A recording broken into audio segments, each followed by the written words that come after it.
Time for a look at the business news now with Charles Pellegrin, and we'll begin in South Korea, where a major e-commerce platform is trying to make amends. Charles. That's right, Eve. We're talking about Coupang here, sometimes referred to as the Amazon of Asia, and they've been under fire in South Korea ever since they revealed a massive data breach on November 18th, which affected 34 million users.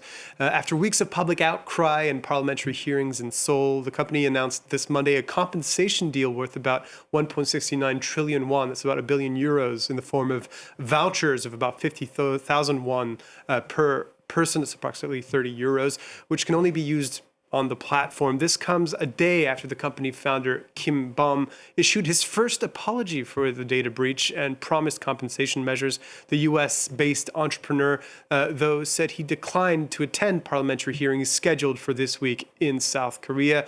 Coupang's gesture has not been received well by consumers. One advocacy group called the Korea National Council of Consumer Organizations, saying the plan made a mockery of consumers and downplayed the severity of the breach.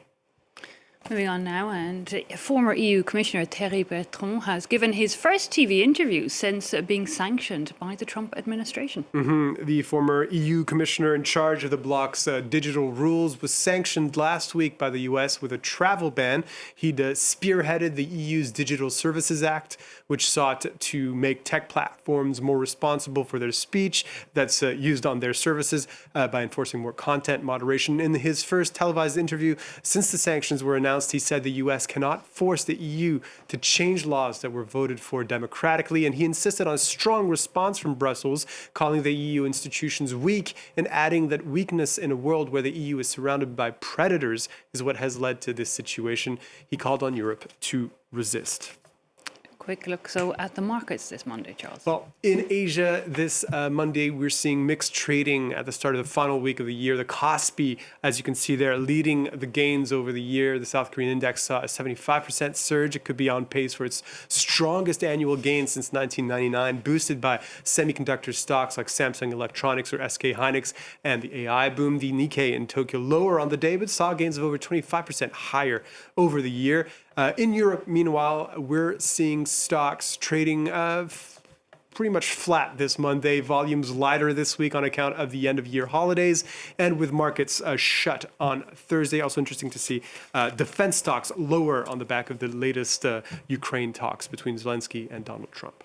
Meanwhile, on the commodities markets, copper prices soaring to new highs. The metal is essential for a number of industries, notably renewable energy and power grids, and demand for it has been surging on the London Metal Exchange, with many wondering if it will reach $13,000 a ton by the end of the year. The price has soared 15% during the month of December alone, as you can see here, and currently the price of copper is still just under the $13,000 mark, but still rising. Finally, Charles, a bit of nostalgia as we come close to the end of the year. From an iconic ringtone to a super addictive pixelated game, Snake, the mere mention of former Finnish mobile giant Nokia can bring some of us back to our childhoods. In its heyday, the company made billion-dollar revenues and held nearly half of market share for mobiles. Now, researchers at a university in Finland are hoping the brand's recently acquired design archive can prove to be material to learn from. Karis Garland has a story. Somewhere inside Finland's Aalto University, a time capsule of mobile innovation.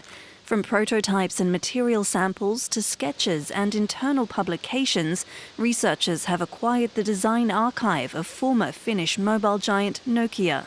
The tech treasure trove features 20,000 items from the mid-90s to 2017, including one that's made a Hollywood cameo.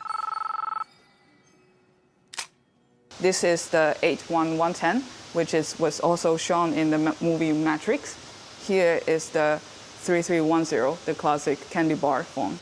Once the leader of the wireless industry, Nokia reached a peak of 40% market share in mobile phone sales worldwide in 2008, with handsets like the near indestructible 3310 boasting a battery life of up to 10 days.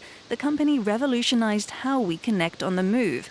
And who could forget, popularized mobile gaming with the infuriatingly addictive Snake. Ultimately, the company failed to keep up with tough competition in the smartphone sector and cheaper handsets from Asia. Experts say this could still provide a learning opportunity. This was an era where there was a really big technology breakthrough. And we're sort of in a similar situation now, with a lot of new technology that we are approached with, but we don't quite know what it is yet.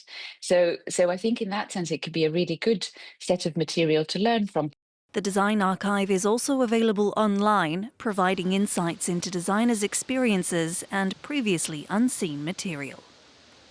Okay, Charles, thanks a lot for that business update.